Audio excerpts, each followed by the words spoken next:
NDA versus UPA. जी हां, आज हो रहा है खेला। बेंगलुरु से दिल्ली तक बिछ रही है 2024 की बिसात। जाने कौन कितने पानी में है।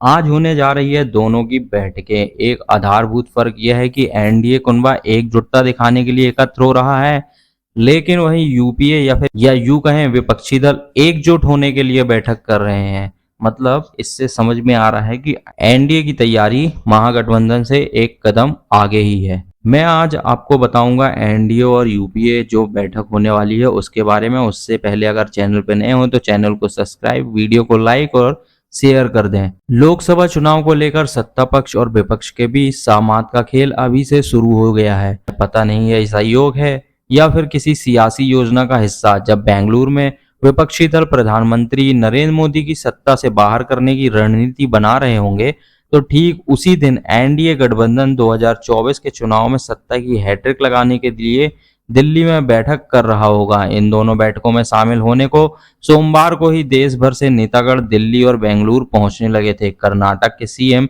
सिद्धरमैया ने शाम को विपक्षी दलों के लिए डिनर भी रखा था।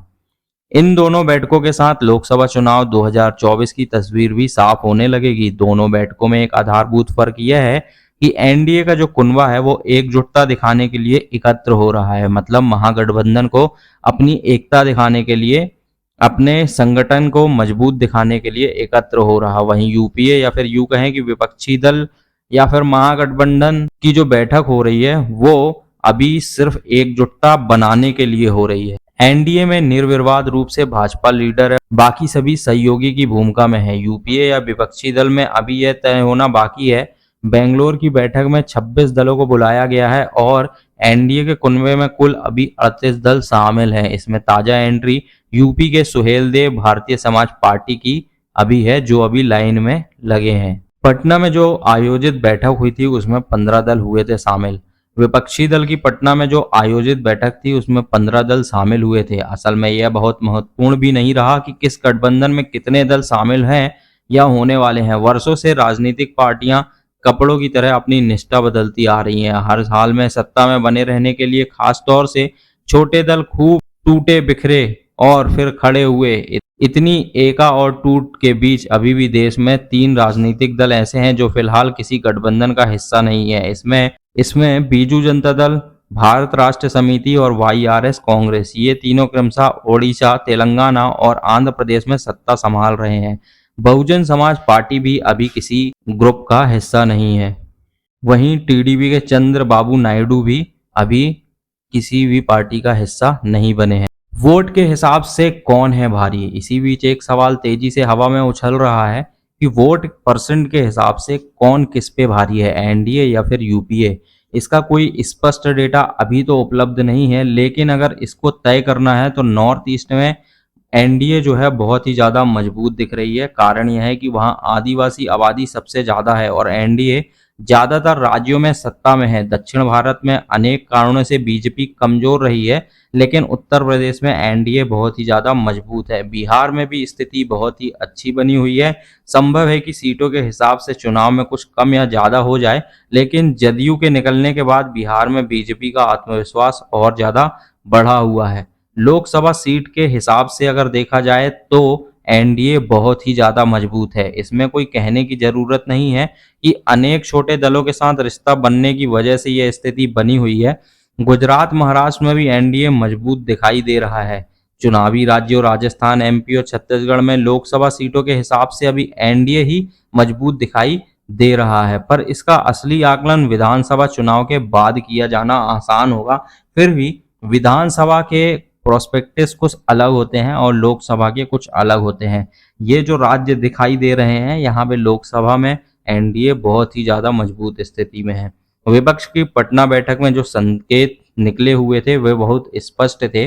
विपक्षी पार्टियों में काफी अंतर्विरोध देखने को मिल रहा है। बेंगलोर में होने वाली यह जुटान केवल और केवल नरेंद्र मोदी सरकार को गिराने के लिए, मतलब उनकी सरकार को ना बनने के इरादे से हो रही। बस उनका एक ही मुद्दा है कि नरेंद्र मोदी की सरकार को नहीं बनने देना है। इसी मुद्दे पर सब एक साथ हैं। डेवलपमेंट का कोई मुद्दा नहीं है, भारत को आगे ले जाने का कोई मुद्दा नहीं है। अन्यथा विपक्षी दल पार्टियों में काफी अंतर्विरोध देखा जा सकता है। पश्चिम बंगाल में हाल ही में हुए चुनावों में हिंसा हुई थी। इसका विरोध वाम दलों ने भी किया था और कांग्रेस ने भी, लेकिन विपक्षी एकता में ये सारे दल एक साथ हैं।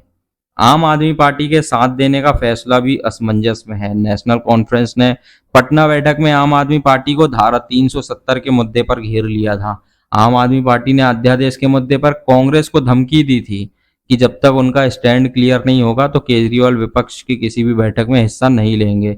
हालांकि कांग्रेस ने बेंगलोर बैठक से ठीक पहले आम आदमी पार्टी को सपोर्ट करने का फैसला सुना दिया था। पर विपक्षी एकता ये एक प्रकार से ऐसी एकता है, मतलब ब्लैकमेलिंग वाली व्यवस्था है, जिसमें किसी भी एक पार्टी से अगर किसी को काम हो तो वो उसको ब्लैकमेल करके काम करवाएगा। अगर बाई चांस ये जीत भी जाते हैं, वैसे तो जीतेंगे नहीं, लेकिन अगर जीत भी जाते हैं तो सरकार कैसे चलेगी, भारत की सरकार कैसे चलेगी? भारत की सरकार ऐसे ही चलेगी कि जो भी ऊपर बैठा होगा उसको सब लोग ब्लैकमेल करेंगे कि भाई मेरा ये काम करोगे तो मैं ये काम करूंगा, मेरा ये काम करोगे तो मैं ये काम करूंगा। तो ऐसी सरकार बनने नहीं देना है।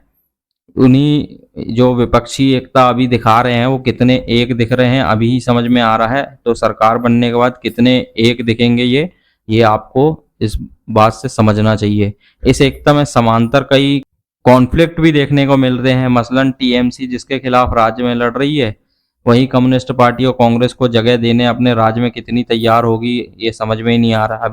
अभी तो सीट को लेके कई घमासान मचने वाले हैं। अभी तो ये सब बैठकें जारी हैं, बैठके का दौर जारी है। ये एनडीए को दिखाने के लिए हो रहा है, लेकिन जैसे ही सीट की बात आएगी तो वहां ये गठबंधन टूटबंधन में परिवर्तन हो जाएगा। कांग्रेस को बहुत ज्यादा भाव देने के मूड में नहीं दिख रही है कोई भी पार्टी। उत्तर प्रदेश में जैसे समाजवादी पार्टी, उनका अलग ही स्वैग चल रहा है, वो केंद्र में विपक्ष की सबसे बड़ी पार्टी कांग्रेस को भी बहुत ज्यादा भाव देने के मूड में नहीं है।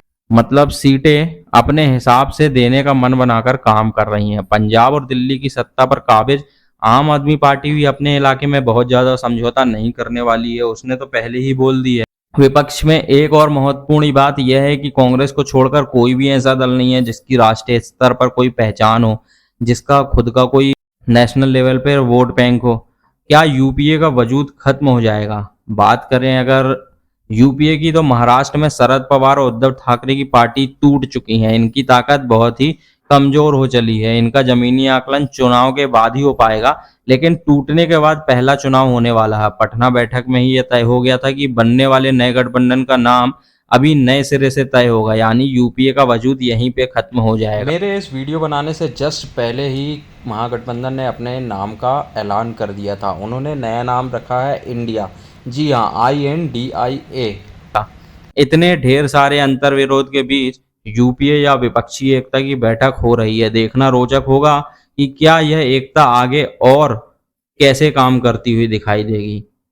अब बात करेंगे एनडीए की, तो एनडीए के कर्ता धर्ता मोदी और शाह ही हैं। उधर एनडीए की खास बात यह है कि यहाँ पहले दिन से ही भारतीय जनता पार्टी बड़े भाई के रूप में है, बाकी सब छोटे भाई के रूप में है। एनडीए के कर्ता धर्ता नरेंद्र मोदी और अमित शाह ने राज्यों में कई मौके पर छोटे भाई बनने में संकोच नहीं किया। यही कारण है पंजाब में शिरोमणि अकाली दल फिर से एनडीए का हिस्सा बन जाती है, और यहाँ भाजपा ने कभी भी बड़ा भाई बनने की कोशिश नहीं की। नॉर्थ ईस्ट के ज्यादातर राज्यों में जहां से एक दो एमपी आते हैं, वहां भी भाजपा ने छोटे दलों को सपोर्ट किया है और केंद्र में उनका सपोर्ट लिया है।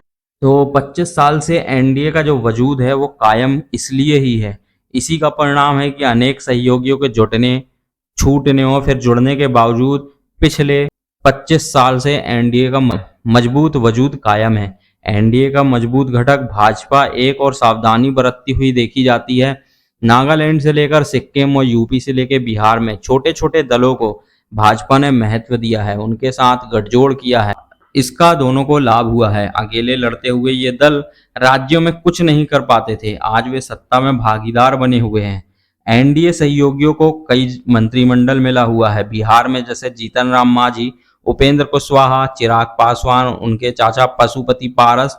उत्तर प्रदेश में अनुप्रिया पटेल, ओम प्रकाश राजभर, संजय निषाद ऐसे ही नाम हैं जो अकेले कुछ खास कर पाने की स्थिति में नहीं है, लेकिन भाजपा के साथ जुड़ने के बाद ये मजबूत हो जाते हैं। इन्हें मैनेज करना भी भाजपा के लिए बहुत ही आसान होता है। और जदयू से मुक्त होने के बाद एनडीए गठबंधन में एक भी दल ऐसा नहीं है जो एकदम सिर उठाकर बगावत कर सके। एनडीए ने अनेक मौके पर बड़प्पन भी दिखाया है। 2019 में प्रचंड बहुमत से जीतने वाली भाजपा ने एनडीए सहयोगियों को मंत्रिमंडल में साथ भी रखा है। ये पहल छोटे दलों की नज़र में उसे अलग स्थान देता है। अगर बात करें 2004 में आम चुनाव के बाद वजूद में आई यूपीए टूटती बिखरती रही और आज इस नाम के बदले गठबंधन नया नाम तय करने की सोच रहा है। यह एकता क्या गुल खिलाएगी देखा जाना बाकी है। इसमें शामिल हर नेता अपनी महत्वाकांक्षा रखता है। सबको हर हाल में महत्वपूर्ण रहना है। देखना रोचक होगी कि आगे क्या स्थिति बनती है। यहाँ पे जितने दल के प्रमुख हैं वो सभी प्राइम मिनिस्टर बनना चाहते हैं। तो अब भारत के अगर महागठबंधन जीत जाता है तो जैसे 26 दल अभी बता रहे हैं तो मान के चले कि 26 प्रधानमंत्री बनेंगे अपने भारत के, अगर महागठबंधन 2024 में जीतता है तो आपको वीडियो कैसी लगी? वीडियो पसंद आई हो तो वीडियो को लाइक और चैनल को सब्सक्राइब जरूर करें। कमेंट करके भी बताएं कि आपके हिसाब से कौन जीतने वाला है। क्या विपक्षी एकता चुनाव के पहले ही बिखर जाएगी या साथ में ही चुनाव लड़ेगी? धन्यवाद।